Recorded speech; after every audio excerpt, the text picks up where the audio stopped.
तो चलिए आपको सीधे ले चलते हैं राजधानी दिल्ली, जहां पर प्रधानमंत्री नरेंद्र मोदी संबोधित करें। क्या कुछ कह रहे हैं, सुनिए। मैं पिता दशमेध गुरु गोविंद सिंह जी और सभी गुरुओं के चरणों में भी भक्ति भाव से प्रणाम करता हूं। मैं मातृशक्ति की प्रतीक माता गुजरी के चरणों में भी अपना शीश झुकाता हूं। साथियों, विश्व का हजारों वर्षों का इतिहास क्रूरता के एक से एक खौफनाक अध्यायों से भरा है।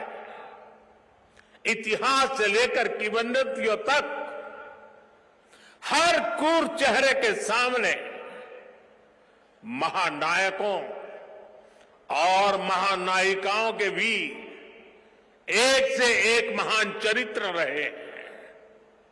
लेकिन ये भी सच है कि चमकौर और सरहिंद के युद्ध में जो कुछ हुआ वो भूतो न भविष्यति था। ये अतीत हजारों वर्ष पुराना नहीं है कि समय के पहियों ने उसकी रेखाओं को धुंधला कर दिया।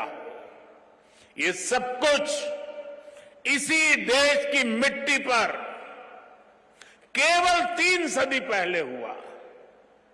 एक और धार्मिक कट्टरता और उस कट्टरता में अंधी इतनी बड़ी मुगल सल्तनत, दूसरी ओर ज्ञान और तपस्या में तपे हुए हमारे गुरु, भारत के प्राचीन मानवीय मूल्यों को जीने वाली परंपरा, एक और आतंक की पराकाष्ठा, तो दूसरी ओर अध्यात्म का शीर्ष, एक और मजहबी उन्माद, तो दूसरी ओर सब में ईश्वर देखने वाली उदारता, और इस सब के बीच एक और लाखों की फौज, और दूसरी ओर अकेले होकर भी निडर खड़े गुरु के वीर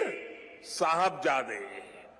ये वीर साहबजादे किसी धमकी से डरे नहीं, किसी के सामने झुके नहीं। जोरावर सिंह साहब और फतेह सिंह साहब दोनों को दीवार में जिंदा चुनवा दिया गया। एक और नृशंसता ने अपनी सभी सीमाएं तोड़ दी, तो दूसरी ओर धैर्य, शौर्य, पराक्रम के भी सभी प्रतिमान टूट गए। साहिबजादा अजीत सिंह और साहिबजादा जुझार सिंह ने भी बहादुरी की वो मिसाल कायम की जो सदियों को प्रेरणा दे रही है। भाइयों और बहनों, जिस देश की विरासत ऐसी हो, जिसका इतिहास ऐसा हो, उसमें स्वाभाविक रूप से स्वाभिमान और आत्मविश्वास कूट कूट कर भरा होना चाहिए। लेकिन दुर्भाग्य से हमें इतिहास के नाम पर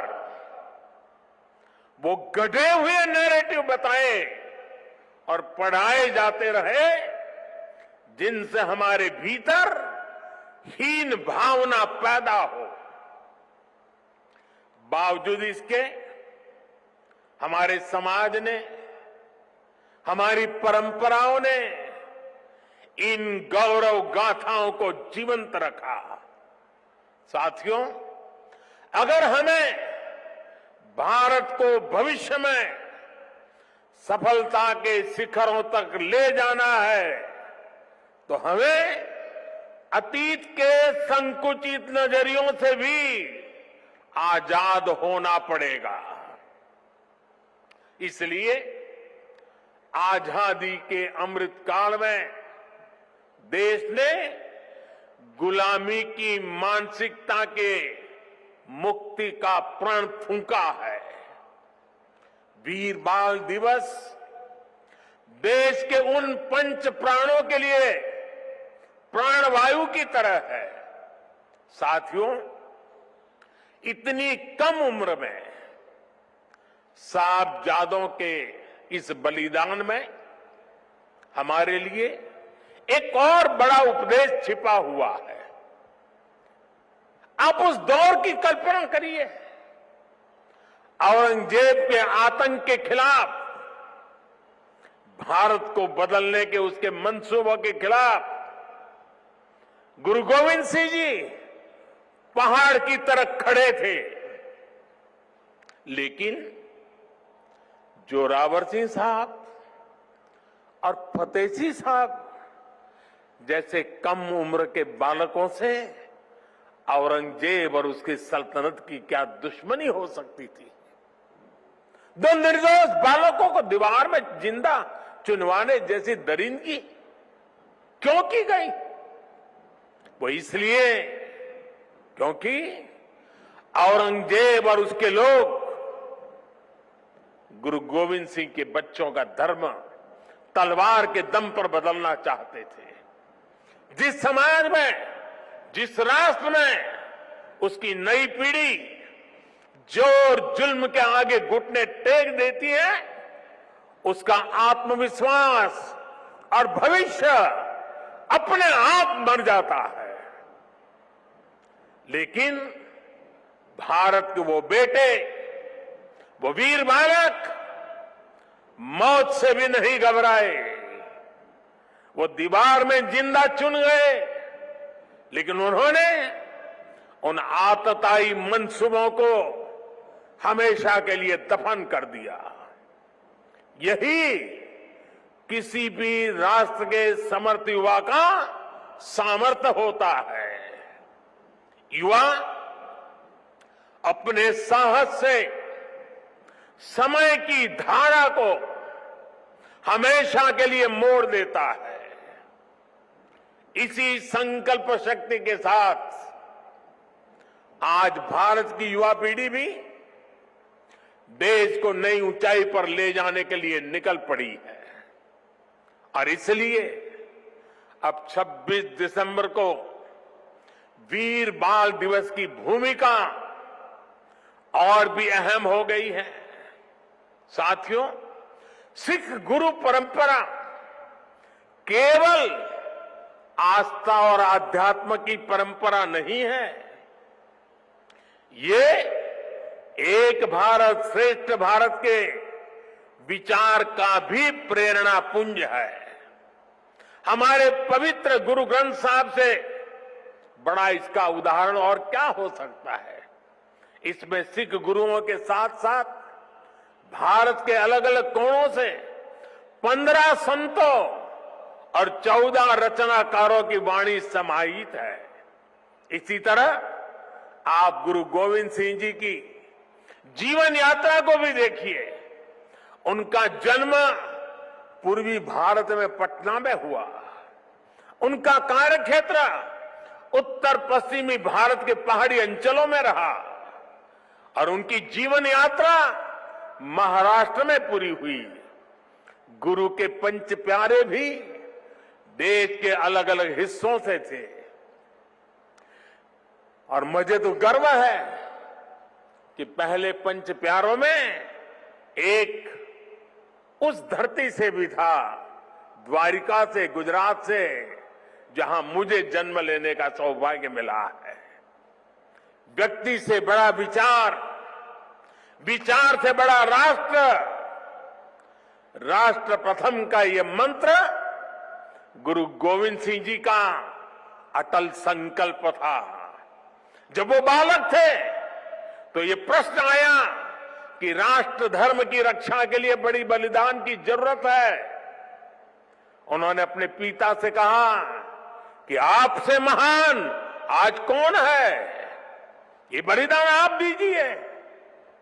जब वो पिता बने तो उसी तत्परता से उन्होंने अपने बेटों को भी राष्ट्र धर्म के लिए बलिदान करने में संकोच नहीं किया।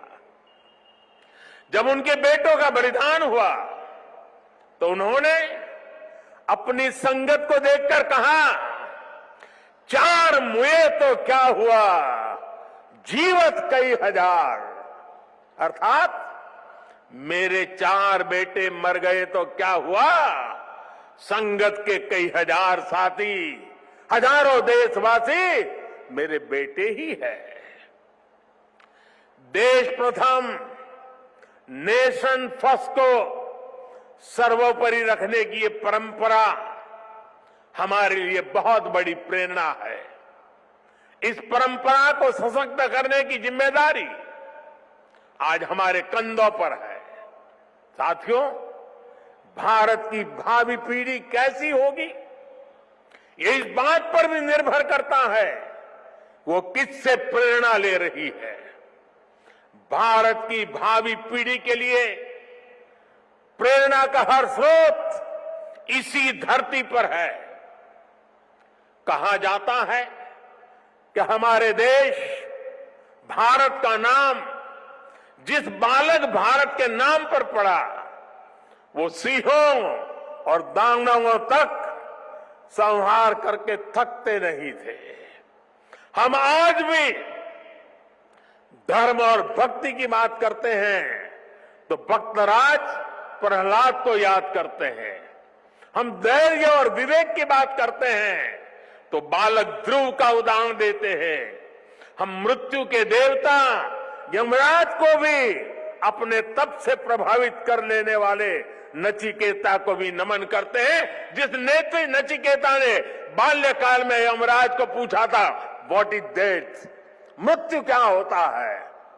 हम बाल राम के ज्ञान से लेकर उनके शौर्य तक, वशिष्ठ के आश्रम से लेकर विश्वामित्र के आश्रम तक, उनके जीवन में हम पग पग पर आदर्श देखते हैं।